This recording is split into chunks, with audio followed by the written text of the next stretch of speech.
Good morning. Charlotte stole my thunder by telling you my name. I was going to introduce myself and tell you that I'm part of the Gathering Planning Committee, which we call for short Team G. Our next presenters are known best for their collaboration.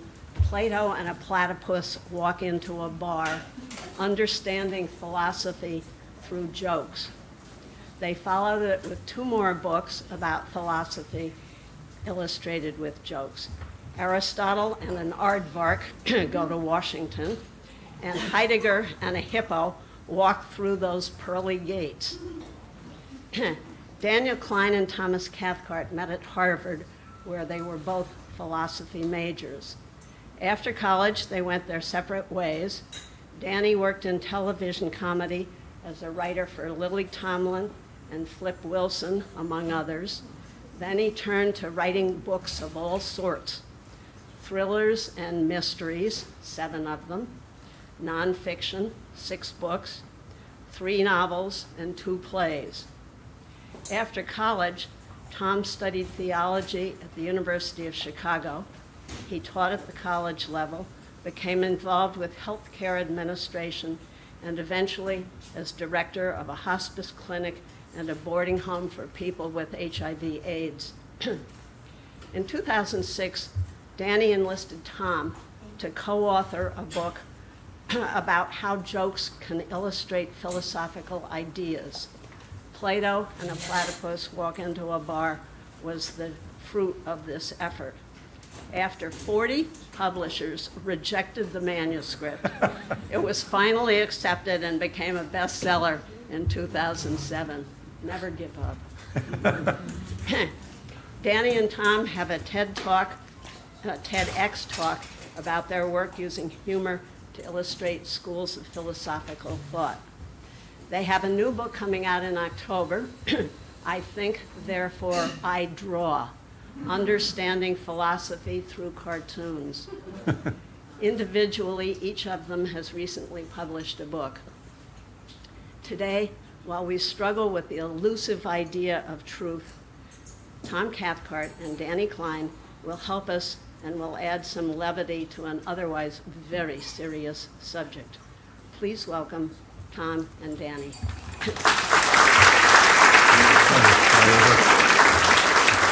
Thank you, Mary. Ron. All right.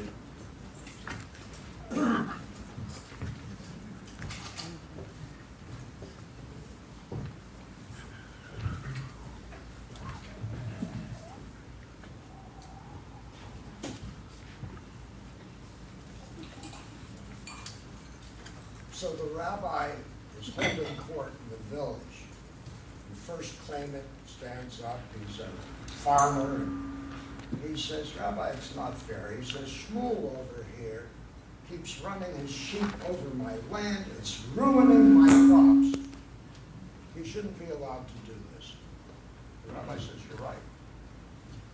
And then Shmuel stands up and he says, but Rabbi, he says, if my sheep can't go onto this land, they'll become dehydrated. It's the only water they can get. And there's been a right of way for centuries. I should be able to go across his land with my sheep. And the rabbi says, you're right. And somebody in the back of the shul says, but Rabbi, they both can't be right. The rabbi says, you're right. Whoa. So we're really happy to be here. We love to do this kind of thing. We've done a lot of it. And we would have come if the theme was vegan cooking, a subject about which neither of us knows anything. But when we heard it was truth, we thought, boy, that's a natural, because much of the history of philosophy is a history of different kinds of truth, and whether they're valid or not, you know, and whether some are better than others. So this is right down our alley. So we're going to have a good time with this one.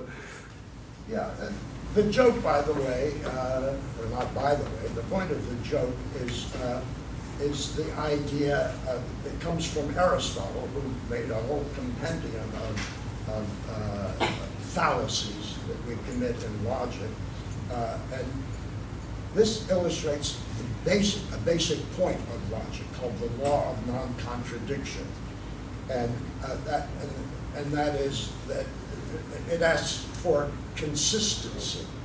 And as the law of contradiction in an abstract form is a statement and its contrary can't both be true at the same time in the same sense.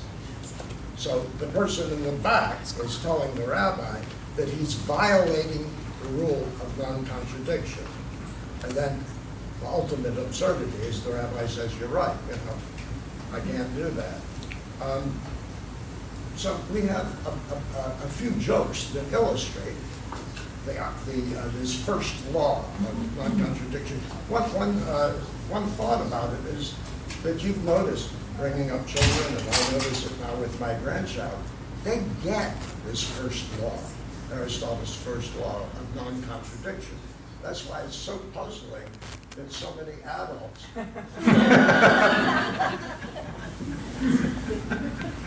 So here's another one. Tom tells the Irish jokes, I tell the Jewish jokes. Just the way it shakes out, yeah. Although I just had my DNA done, it turns out I'm 0.8% Jewish. Who knew? Everybody is. Yeah. Yeah. I'm also 1% Nigerian. Go figure. Anyway, Tell an Irish joke already. all right. So an Irishman walks into a Dublin pub. He sits down at the bar. He says, "Bartender, I'll have 3 pints of Guinness, if you would." And the bartender says, "Sure, lad." And he pours him the 3 pints. The guy takes a sip from the first. He takes a sip from the second, sip from the third. And he goes back, takes a sip from the first, second, third. And he continues to drink them that way until they're all done. He says, "Bartender, I'll have 3 more pints if you would." And the bartender says, "Well, sure, lad, but could I make a suggestion?" He said, "They'd be much less likely to go flat if I served them to you one at a time." The guy says, "Oh, I know that." But he said, "My brothers and I," he says, "I have one brother in the States, I have another brother in Australia." And he said, "When we parted, we decided that we would always drink this way in memory of the old days when we used to drink together." And the bartender says, "Why, that's a lovely, lovely custom." So he draws him 3 more pints, drinks them the same way, 1, 2nd, 3rd, 1st, 2nd, 3rd. He finishes them, and he walks out of the bar.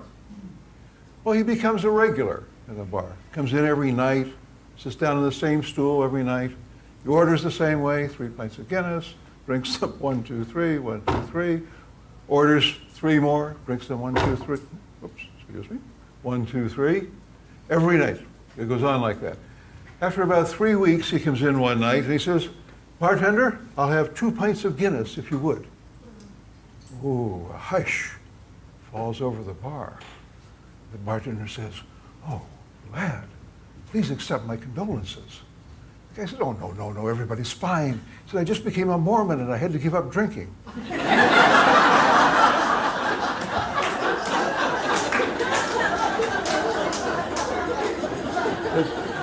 This is an example of self-serving logic. Because by the law of non-contradiction, you can't logically say you've stopped drinking and still have 2 pints of Guinness. So what about this kind of truth? This is obviously a valid form of truth, the syllogism. Socrates, all men are mortal. Socrates is a man, therefore Socrates is mortal. That's valid. It's proven.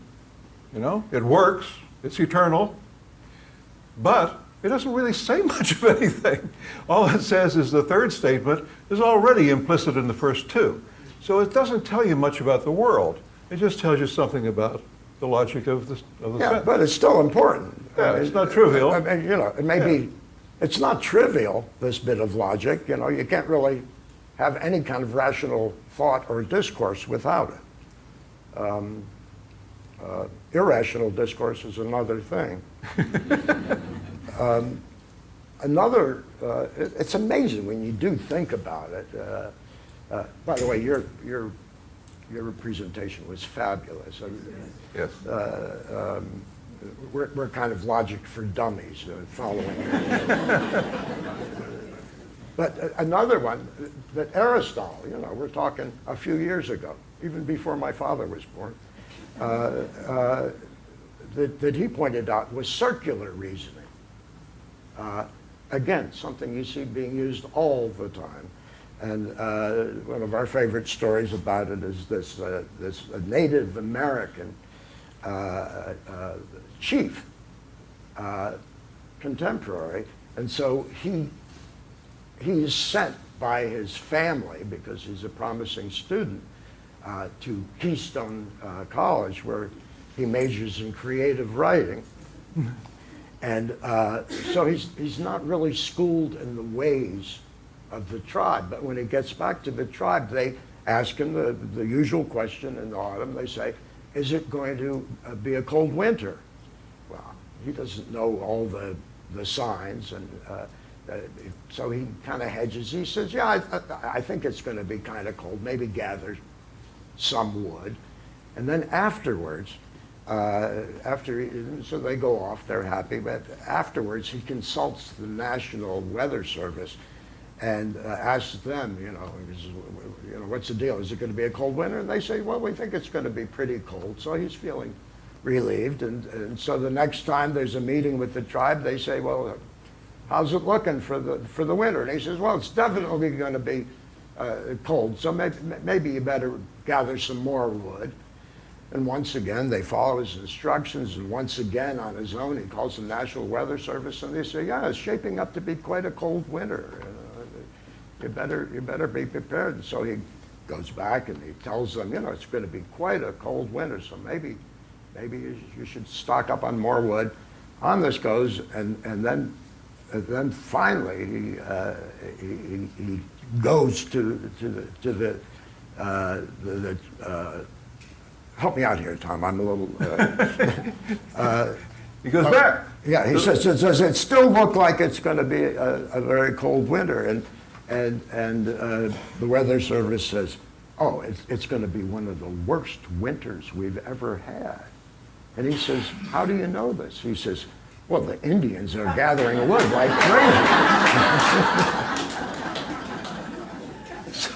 So circular reasoning was one of Aristotle's fallacies.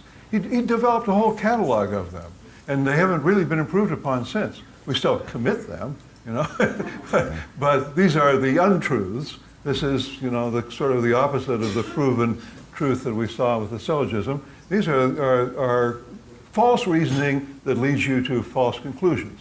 And so besides circular reasoning, another one he identified was post hoc ergo propter hoc. Aristotle wrote in Greek. Why this has a Latin name, nobody knows. But anyway, post hoc ergo propter hoc. After this, therefore, because of this. Okay? And we hear politicians commit this all the time. It's a fallacy that says because event A happened before event B, A must have been the cause of B. Well, maybe, maybe not. So we hear politicians say things like, well, marijuana may not be a dangerous drug in itself, but it's a gateway drug. And the evidence for this that they cite is 80% of heroin addicts started off with marijuana. That is kind of impressive, until you think that 100% of them started with milk. Yeah. So maybe we should be cutting back on milk. No. There are a lot of propter hoc gags. Who would think? Who would know?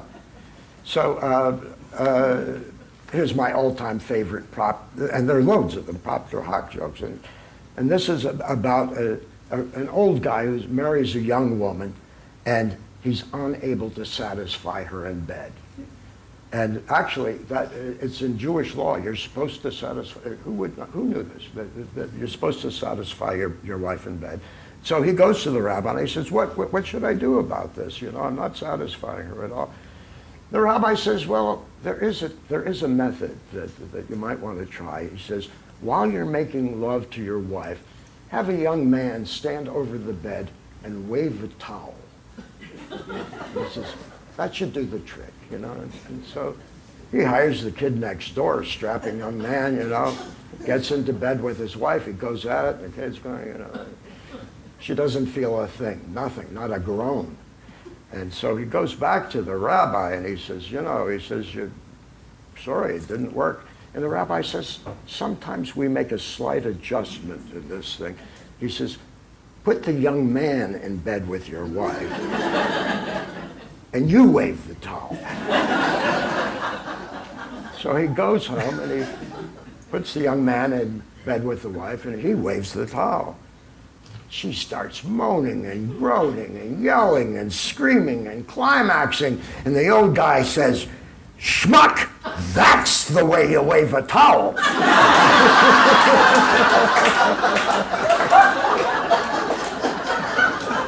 Post hoc ergo propter hoc. Here's another one. When we wrote the book, it's set out by different categories of philosophy: logic, metaphysics, ethics. So when we got to logic, we went, oh, we're in trouble. We're not going to find logic jokes. There are 1 million logic jokes. There are even 500,000 post hoc ergo propter hoc jokes, believe it or not. So here's another one.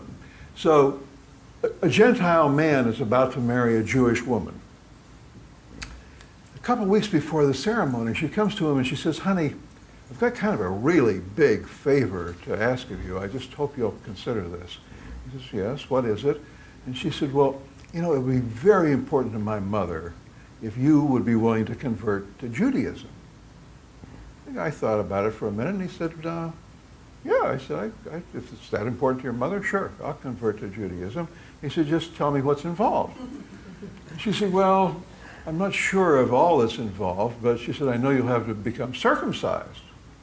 He goes, oh, circumcised? He said, at my age, isn't that going to be painful? She said, I have no idea. So he calls up a Jewish male friend of his, and he said, I'm about to convert to Judaism. I have to be circumcised. He said, I'm kind of worried. Is it going to hurt?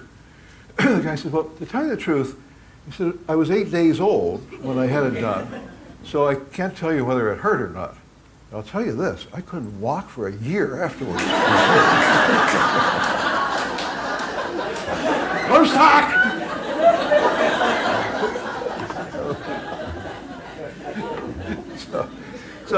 But besides logical truth, Aristotle was also interested in another form of truth, metaphysical truth. Now, metaphysics is the search, as you probably know, for first principles. And the way philosophers search for first principles is they don't go out and do scientific experiments. They sit in an armchair, drop their cane, smoke a pipe, and apply pure reason. They're looking for first principles of how the universe works. Like free will. Like, that's a first principle, whether or not there's free will, right? oh yeah, free will, does God exist? They go, oh, does God exist? Well, I don't know. Okay, so that's the way it is.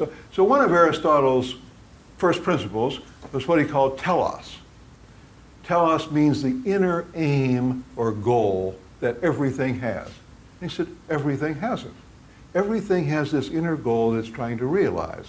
An acorn is trying to become an oak tree. He said, people have a telos too. People are trying to maximize happiness.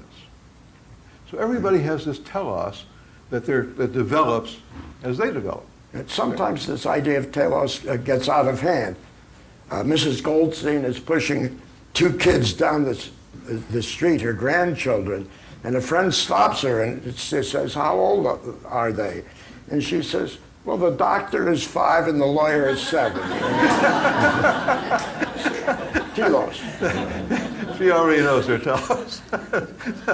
So another of Aristotle's first principles was a distinction he made between what he called essential characteristics and accidental characteristics. And he said this is the difference. Essential characteristics are the characteristics that tell you what a thing is. If the thing didn't have those characteristics, it would be something else. It's the things that are essential to making that thing what it is. So he said, for example, he said, people he meant, he said men are basically rational, essentially rational. So if you came across somebody that looked like a person and they weren't rational, they weren't a person. Okay? So he said everything else is accidental. They might have a snub nose like Socrates had, That wasn't part of, an essential part of who he was. That was just something accidental about him. So that's the distinction, essential and accidental characteristics. So when Thompson hit 80, for this, usually I say 70, but for this crowd I'll say 80. He decided to change his lifestyle. He wanted to live a little bit longer, and so he got himself a personal trainer. And, you know, he put on 6 inches on his chest, lost 7 inches in his waist, his abs were looking good. He went out to a tanning salon and got a little tan. He's looking great. He decides to top it all off with a sporty haircut. He goes to the barber, he gets a sporty haircut, steps out of the barber shop, and he's run over by a bus. Don't laugh at that, that's not. He's run over on a bus, and he's lying in the gutter dying, and he calls to the heavens. He says, God, how could you do this to me? And from above the voice says, to tell you the truth, Thompson, I didn't recognize you.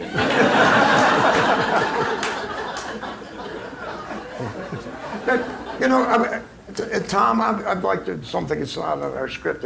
I love Sardar jokes. I'm going to tell another one later. But Sardars are a sect in India, and they play the role of like Polish people and Polish jokes and blondes, and when I was growing up, there used to be Swedish jokes. And I've asked Indian friends, and they said everybody tells them, including Sardars themselves. They think they're funny. So it's a little politically incorrect, but it's not offensive. The idea, their kind of dimness, is they take everything very literally. And don't see nuance at all. So Sardar's on a train going to Mumbai. And he wants, it's a long ride, and so he wants to take a nap. And so there's another guy in the compartment.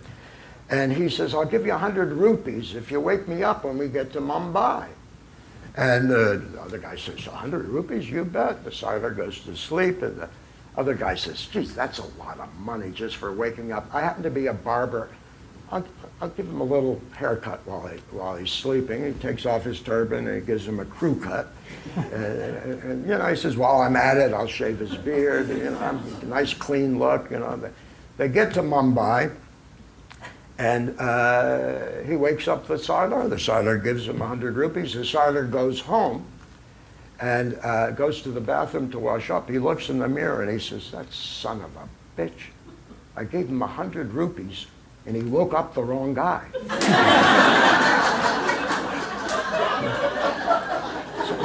So the question is, what are essential characteristics? That's a whole other question. Yeah.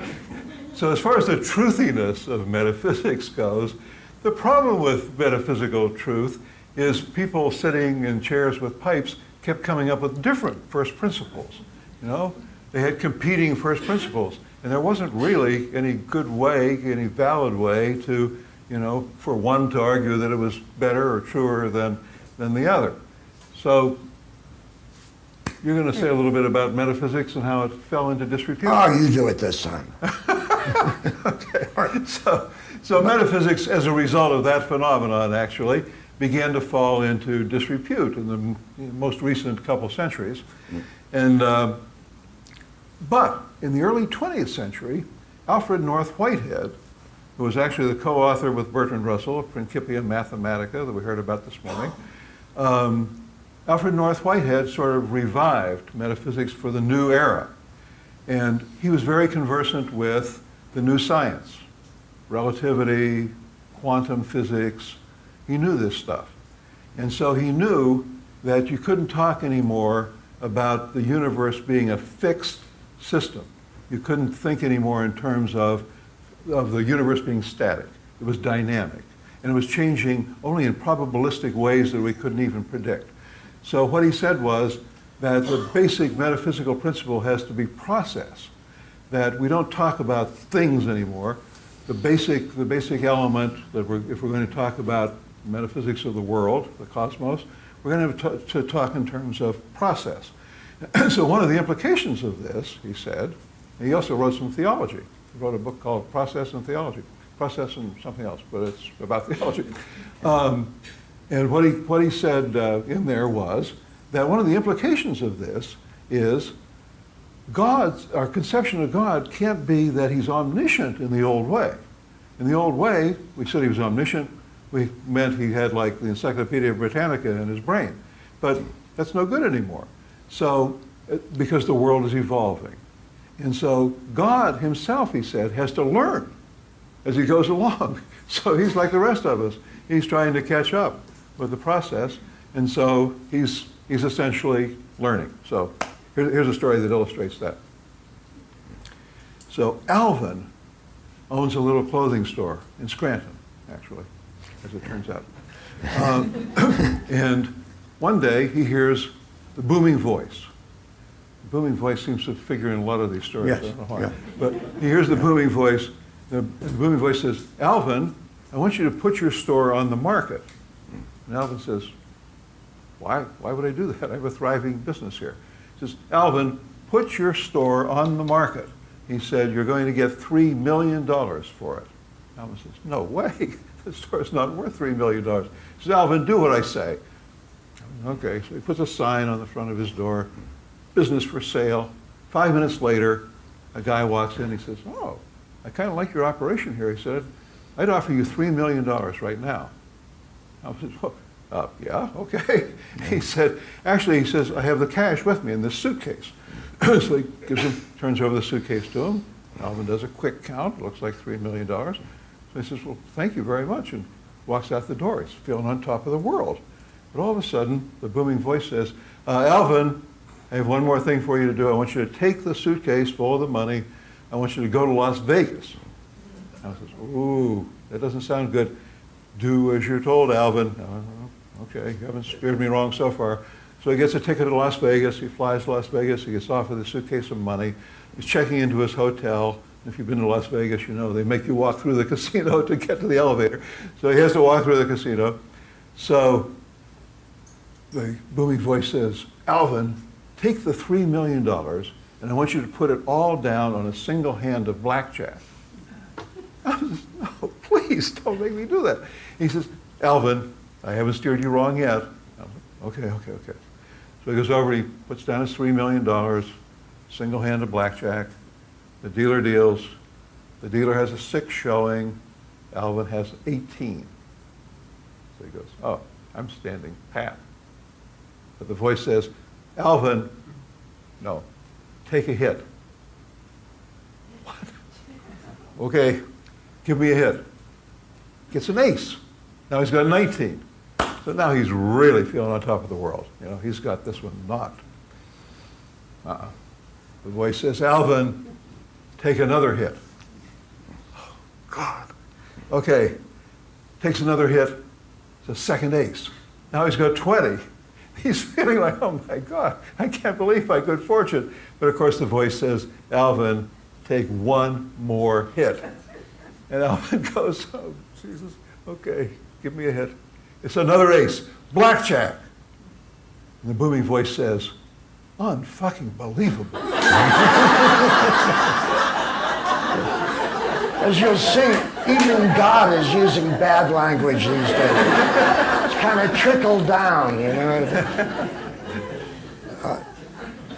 Well, you know, this kind of armchair noodling of metaphysics was, in the history of philosophy, was supplanted by something a little more reliable, empiricism. You know, you've heard of people like David Hume and John Locke and Bishop Berkeley, my personal favorite.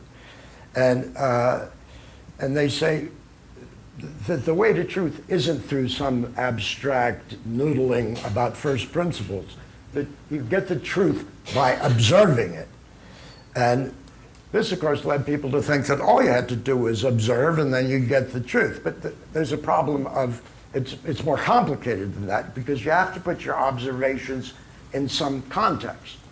Otherwise, they are meaningless. And there are a lot of jokes that are about people who make mistakes of sensing something, having an empirical experience of something, and then putting it in the wrong context, and they come up with a dumb answer.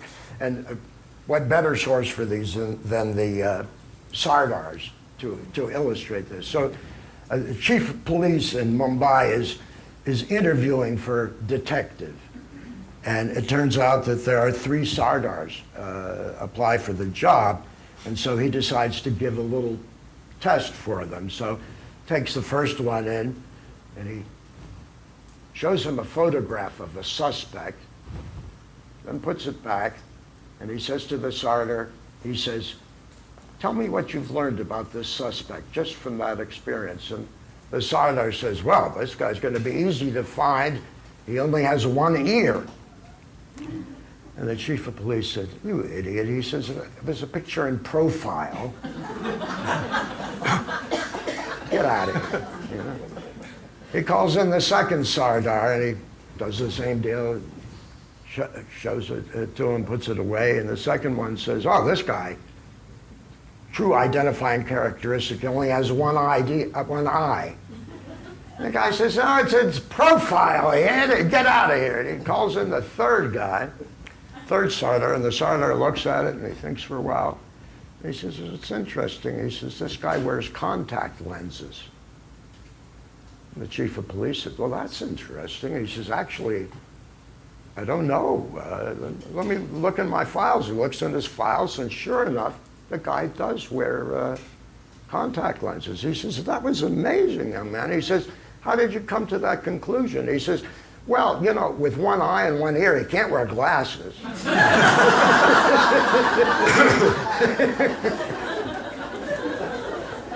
It's one of my favorites. I don't know.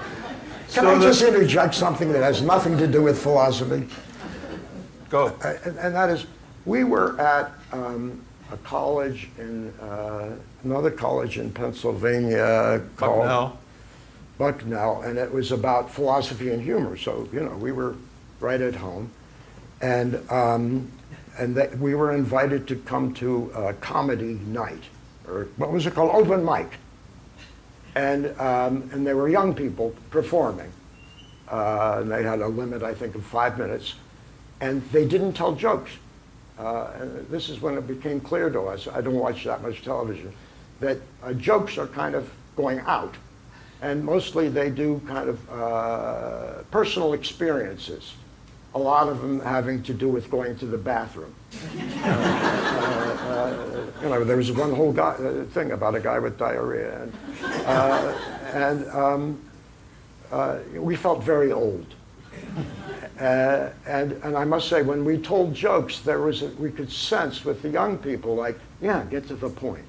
I mean, they wouldn't have sat through, you know, the Dublin bar joke, you know, get to the point already.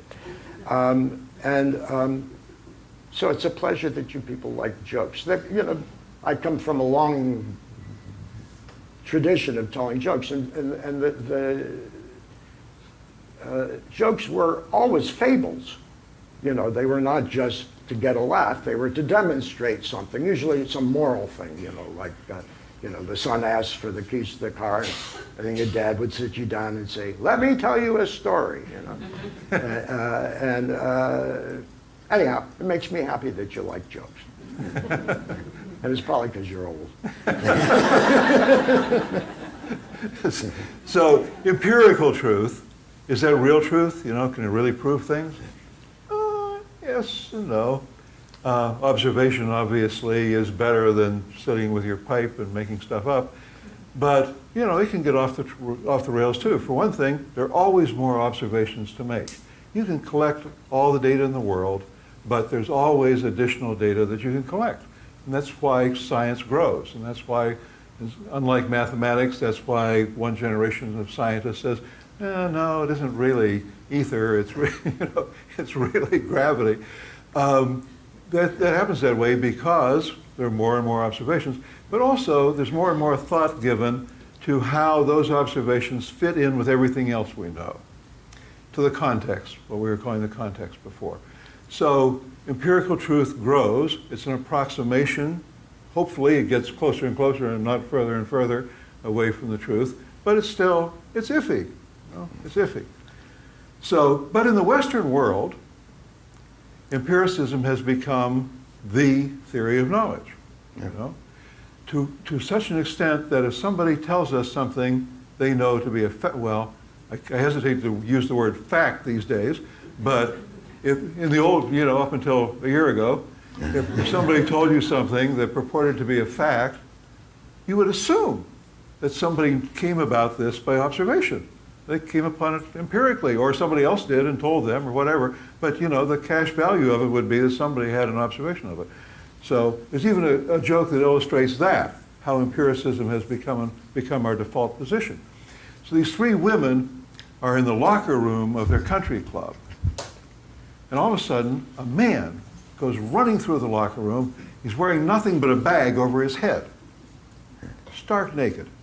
And as he runs by, the first woman looks him up and down and says, well, at least it's not my husband. And the second woman looks at him and says, no, it isn't.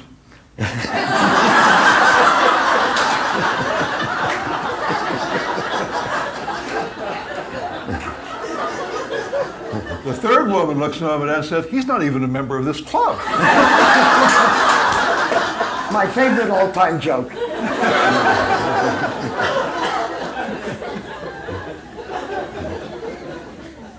So yet another kind of truth, supposedly, is truth by analogy, right? We hear this all the time.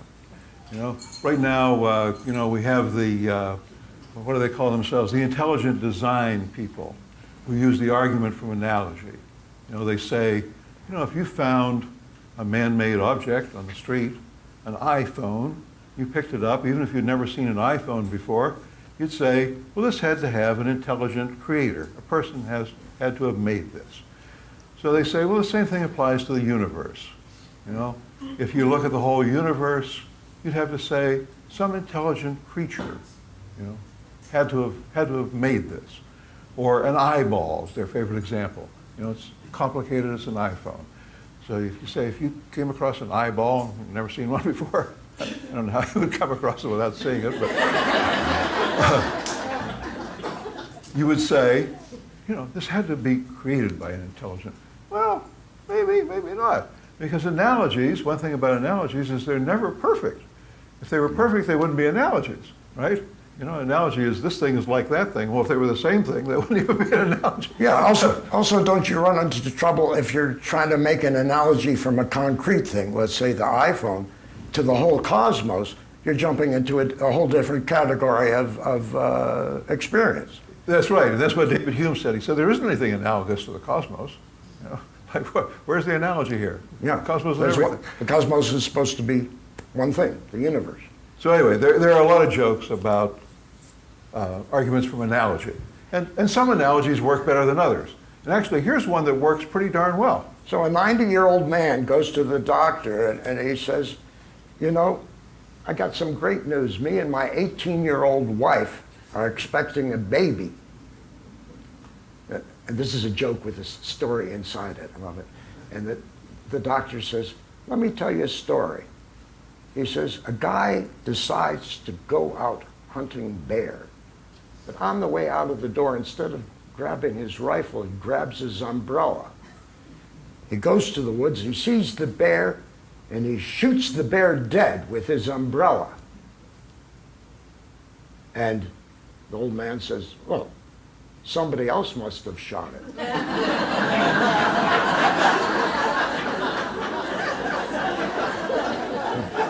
Pretty good analogy. Yeah. Another kind of truthiness is relative truth. Yeah, this is where it starts to get slippery. And this is where, Tom and I talked about this as we came here at this particular time in our society where the idea of truth is clearly under assault. And we started to wonder, has philosophy and the academy in general a little responsible for letting in alternative ideas of truth in? Because like the idea of relative truth is has gained some currency through philosophy and I don't know, through other academic disciplines. So here's an example of relative truth. A snail is mugged by two turtles. And he's reporting the crime to the police, and the police ask him to describe what happened. And the snail says, to tell you the truth, it happened so fast I couldn't. So, you know. Can I tell another snail joke? Yes, okay. The doorbell rings, and the woman of the house goes to the door. There's nobody there. She looks around, and all she sees is a little snail sitting on the stoop. So she picks it up and she throws it across the yard. 3 weeks later, the bell rings again. She opens the door again, and there's a snail. And the snail says, "What was that about?" The problem with this idea of relative truth, you know, that it's subjective in some way, is that it's contrary to absolute truth, the kind of truth you get in logic and mathematics. And so we get these alternative truths, and it resulted in part in a very popular form of philosophy right now, continental philosophy called phenomenology. Well, it's been around for a while. And their idea is, actually, if you had any experience of Greek culture, you realize that it's been around for a long time. And that's the idea of clock time is different from lived time. You know, Lebenszeit, as they like to say. And we're well aware of that. I mean, I have a joke at home. We have one of these weekly calendars in the kitchen. And on Mondays, for some reason, it's my job to flip the calendar to the next week. And I looked at my wife and I said, I feel like I could just stand here. You know, it's like Groundhog Day. You know, dun, dun, dun. In my old age, it's really speeding up. But we know from the planetary movements and stuff like, which are constant, that clock time is at odds with that. And they like to say, the phenomenologists, well, there's some kind of truth to your lived experience. It's personal. It's you. It's the way I feel. Time is flying in my old age like it didn't seem to in my 40s or 50s. But there's a danger in that idea of giving, even though it's personal and philosophy should be personal and it should be an aid to your life, I think, this lets go of any idea of absolute truth. It's all relative to me. The reason I mention Greek culture is in the modern Greek language today, there are different words for lived time and clock time, and still in the modern language. And you know, I lived there for a while, and it's used frequently. And it doesn't seem to mess up their culture at all, although they do sit around a lot, but, which I admire. But there is a danger once you have any kind of instance where you're saying, well, relative truth or personal, subjective truth trumps, where did I get that word from? Trumps absolute truth, then you're in trouble. Then you're in trouble when it comes to making foreign policy or, you know, any number of things. So one area in which this sort of relativity of truth became infected, now that sounds too much like Trump saying infested, became enamored of this kind of relative truth was the field of ethics. And at one point, when Danny and I were in school, there was a very popular school of ethics called Emotivism. And these were people like A.J. Ayer. And emotivists said, well, ethical statements aren't really objective statements at all. You know, if I say X is good, it doesn't tell you anything about X. It tells you something about me. All X is good means is I approve of X. That's all it means. I approve of X. So here's the story. A guy writes a letter to the IRS, and he says, I've been having trouble sleeping. He said, knowing that I cheated on my income tax return. He said, I'm enclosing a check for $500, and if I still can't sleep, I'll send you the rest.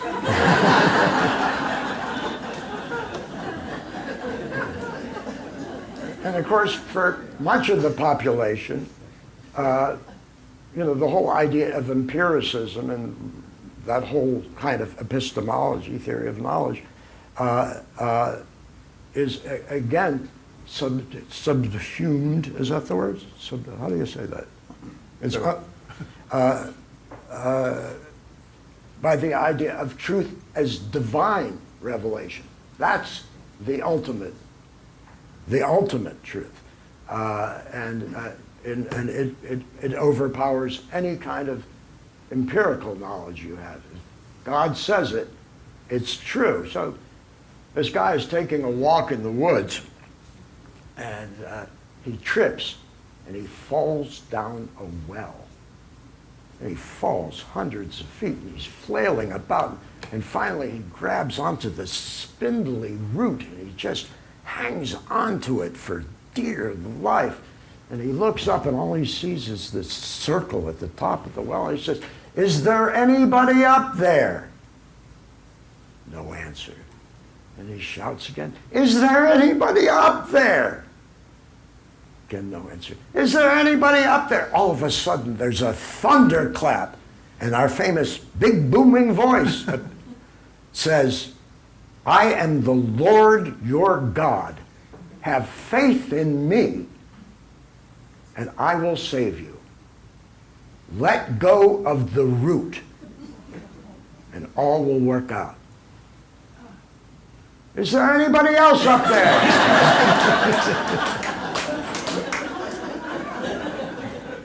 Somehow when push comes to shove, Skip back one step for a second to ethical truth. Some philosophers said that ethical truths are intuitive. They really are objectively true, and the way we know them is by intuition. We know what things are right and wrong. We just know it. We know it in our bones. Okay? And so consequently, there's been a lot written lately about testing these intuitions. And one of the classic examples these days is something called the trolley problem. Anybody here ever hear of the trolley problem? Hands? Oh, very interesting, because it became a big fad on college campuses about 5 years ago. And every college kid in the country knew about it. If you Google trolley problem today, you get 3 million hits. Anyway, the trolley problem is this. This was invented by a woman philosopher at Oxford in the late 60s, Philippa Foot. And somebody here the other day told me their name was Foot, and we tried to establish a connection, and we couldn't. But anyway, Philippa Foot.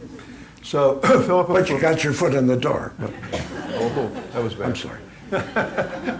So Philippa Foot said, think of this issue. There's a trolley that's out of control. The driver has lost control of the trolley, and it's careening, not careening, trolleys don't careen, it's careering down the track, and it's going to hit, unless something stops it, it's going to hit 5 people who are standing behind you. Trolley's coming this way, the 5 people are back here. They can't get off the track because there's a wall on either side of the track. So unless something is done about it, the trolley's going to kill these 5 people. So you're just about to panic as to what to do when you notice you're standing next to a switch. And you notice that the switch would divert the trolley onto a sidetrack. And unfortunately, there's one person standing on the sidetrack. He's got a wall on either side too, he can't get off. But you think, well, what do I do? It's 5 or 1. So I'll ask you, what do you do? How many people would flip the switch? Show of hands. Yes, you're in the great majority. When you ask this online, 89% say they would flip the switch. Why would you flip it?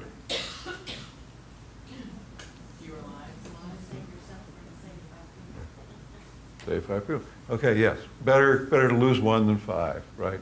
So that goes back to Jeremy Bentham who said that the ethical thing is the thing that creates the greatest good for the greatest number, right?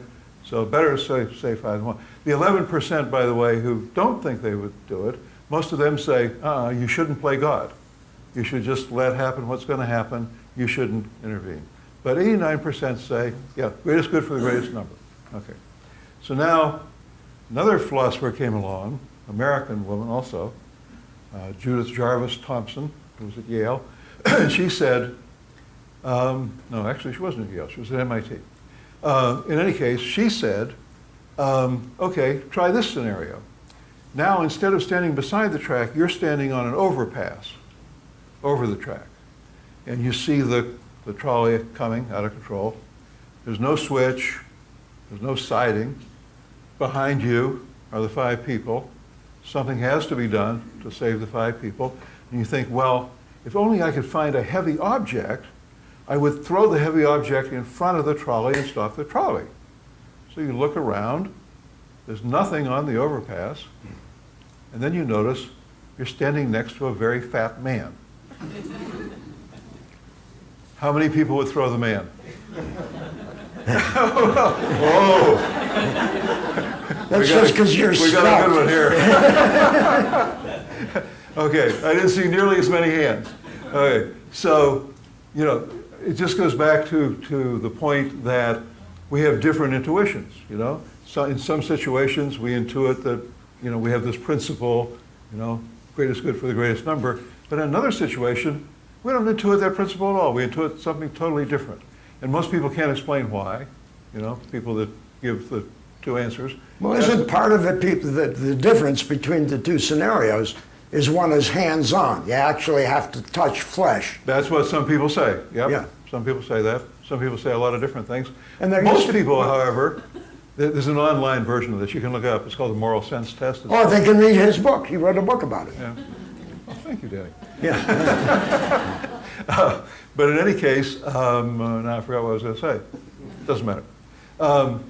So anyway, we have different intuitions in different situations. So just saying, well, ethical truths are real and objective, and we just intuit them, well, it's a little more complicated than that. Yeah, the flesh-on-flesh thing came home a little bit. I remember this is many presidents ago, but somebody had the idea that in order to press the nuke button that unleashed missiles to a foreign country, which the president has the power to do, you should implant it in the body of a human being.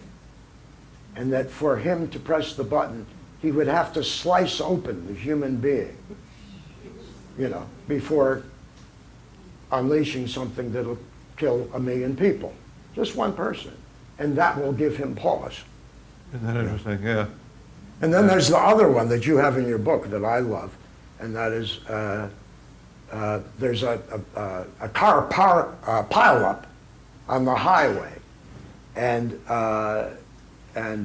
5, do I have this right? 5 ambulances go out, and they come out. The first one comes in from the pileup injury, and he needs a new kidney. Second one comes in, he needs the other kidney, the left one. Next guy needs a heart. Other guy needs a lung that's been damaged. And then comes in a guy, and he's in perfect shape. He's got a little scratch over here. And somebody suggests, well, we could save the lives of these other guys by harvesting the organs of the guy with the scratch. And that conforms to the utilitarian rule, Greatest good, greatest number. Yeah. Anyway. Moving right along. So another kind of truth that depends on faith or trust, that's what we were talking about with the well example, that was one that depended on trust, right? It wasn't a question of, the cat is on the mat. It was a question of, do I trust enough to let go of this thing? Very personal, existential decision. So another kind of truth that depends on that kind of trust is what William James called Noetic Truth. That is, truths about our own minds, truths about how our own minds operate. And now this has become very much in popular discourse now, because for the first time since the 1960s, there's now widespread experimentation being done with the potential of psychedelic drugs. It's being done at NYU, it's being done at Johns Hopkins. It's all very respectable research, making some very interesting findings, that it helps people with depression, it helps people overcome alcoholic addiction, all kinds of stuff. But anyway, we have a cartoon for you. I hope. Am I pointing at? There we go. Yeah, there we go. That's from Punch magazine in the 60s. So the hippie is about to be arrested by a group that he takes to be an elephant, a turkey, and a crocodile in police garb. Okay. So anyway, obviously, we're talking about a different kind of truth here. It's truth that isn't ordinarily available to our conscious minds, but it's in there someplace, folks, and it's what James called Noetic Truth. Yeah. So you were going to say a little bit about Michael Pollan's book. Yeah, there's a new book out. I think it's a bestseller, and actually I read it, and I think it should be, by Michael Pollan. Usually writes about food and botany, and he got interested, I think, through the food route in psychedelic research. It's a lot different. When we were at Harvard, we had these teachers named Timothy Leary and Richard Alpert. And that was not tightly controlled experimentation at all. But these guys are serious scientists, and Pollan writes about them, and he's very skeptical. He's very empiricist, materialist kind of guy. And I think it's worth reading the book because it's closely argued, and he himself has some experiences with it.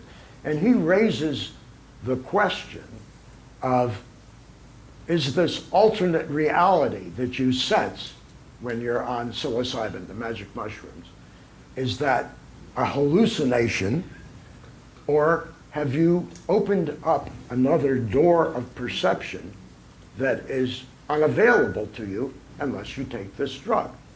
And he takes that question seriously. You know, because some people will have in some of these experiments, they're very tightly controlled. The person who ingests the drug is sitting with two keepers, and he has a blindfold on, so his journey will only be inward, and he has music playing, and he starts to perceive things that he normally wouldn't. You know, what Huxley called, he opens another door of perception. And then they usually come back and say really deep things like, love is all there is. And so this raises the question of, why do you have to go through this whole experience to sound like a Hallmark card or a 60s pop song? Why do you have these, why are you induced to have these banal thoughts while you're on this drug? Or the third one is, maybe you are learning something that you can only learn if you open up this new sense. I mean, remember what, going back to the empiricists, Berkeley said, esse est percipi, mean to be, for an object to exist, is to be perceived. And that's all there is. There is no way you can jump out from behind you, your senses, and apperceive some kind of object. You need your senses. So the argument, you know, if Berkeley took this drug, he might say, oh, it's as real as anything else I perceived, you know, these teacups floating in the air. I just have another set of sensory apparatus. I'm interested in this stuff. Yeah. I think I'm going to do it in my old age. What's to lose? Yeah, right. Yeah. I'm too old to die young.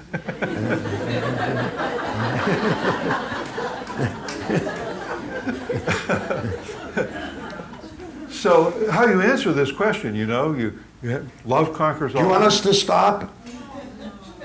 2 minutes. Oh, we'll talk fast. Talk fast. Okay.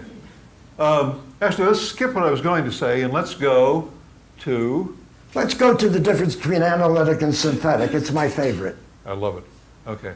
So, Immanuel Kant, by the way, when we were writing the book, this was another one where we said, Immanuel Kant, it just about has to be in the book, but how in the world are you going to find a joke or even anything that people are going to be able to understand that he said? Well, we found one. And there are jokes about it. So Kant makes a distinction between what he calls analytic statements and what he calls synthetic statements. He says analytic statements are statements that are true by definition. All horses are animals. You know, true by definition. If you came across something you thought was a horse and it turned out not to be an animal, well, it wasn't a horse either, was it? Okay? All horses are animal. To verify that, you don't have to go out and look at a lot of horses. You just have to look in the dictionary. It says horses are kind of animal. So true by definition, analytic. Synthetic statements are everything else. They're statements that actually do give you new information about the world. You know, the cat is on the mat, or you know, we are here. That horse has a broken leg. That horse has, some horses are lame. Yeah. So you're not going to find that out by looking up horse in the dictionary. It's not going to tell you sometimes they're lame. So you actually have to go out and look at the world and see if there are some lame horses, and if there are. All you have to do is see one. Yeah. You say some horses are lame. So here's a little sketch that sort of illustrates that. Am I doing something wrong there? Oh, Mike's on the jacket. Oh. It's all part of the sketch, ladies and gentlemen. I have to take off my jacket for the gag. You know what, I don't have to talk, I'll talk loud. So a guy gets a bespoke, this is the sort of thing I learned at Harvard, how to tie a bow tie and what a bespoke suit.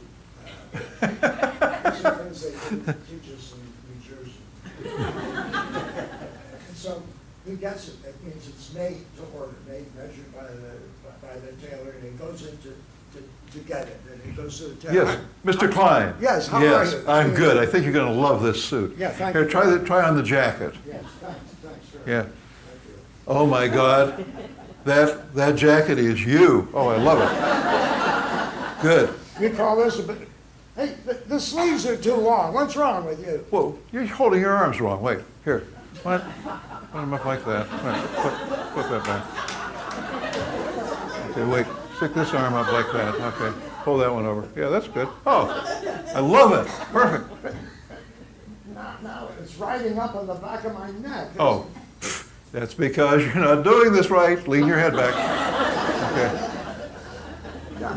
Now it's hanging down on my tush here.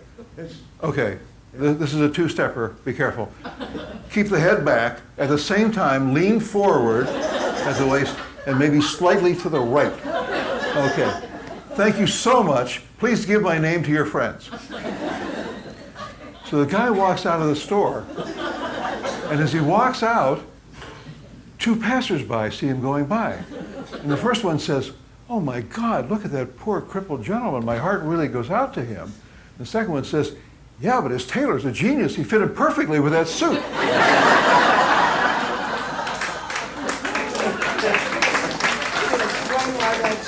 Why that's analytic and synthetic. Well, the first observer thinks he's making, you know, a synthetic statement. He's observing that the second guy, I guess, he thinks he's making an observation about the skill of the tailor. Okay, but actually, in the tailor's world, any suit is going to fit him perfectly because in his world, you fit the guy to the suit. So he's in an analytic mode, and the other guy thinks he's making an observation.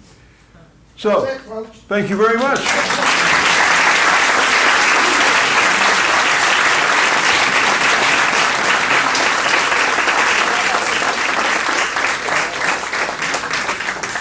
Does anybody have any questions, or do we have time to answer questions, or should we go home? Are all the jokes in the book? I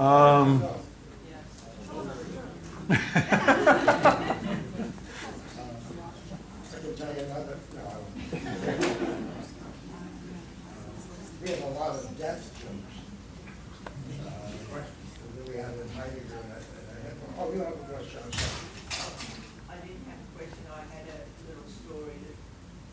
we're entering a new era of empiricism with the big data world.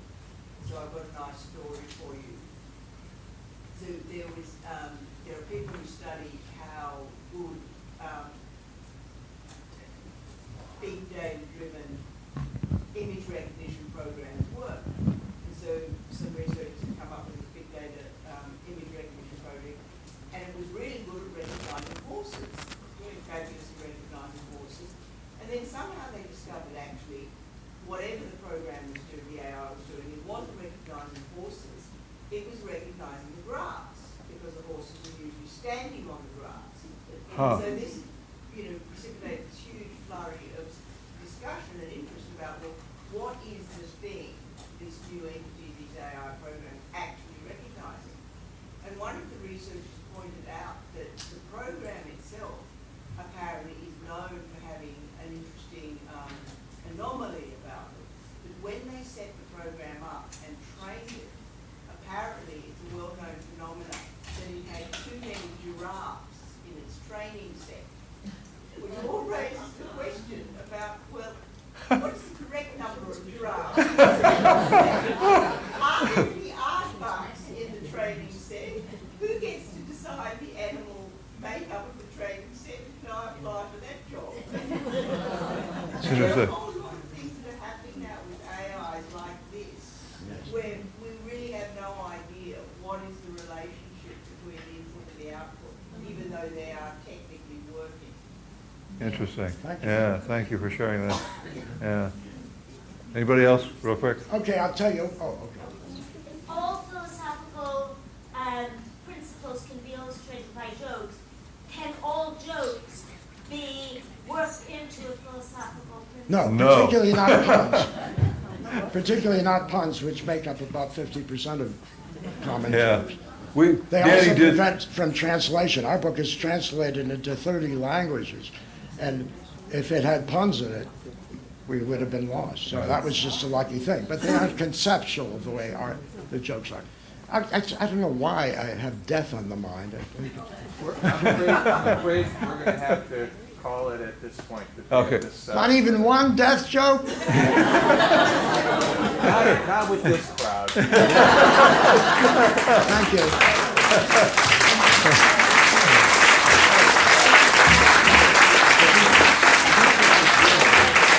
you.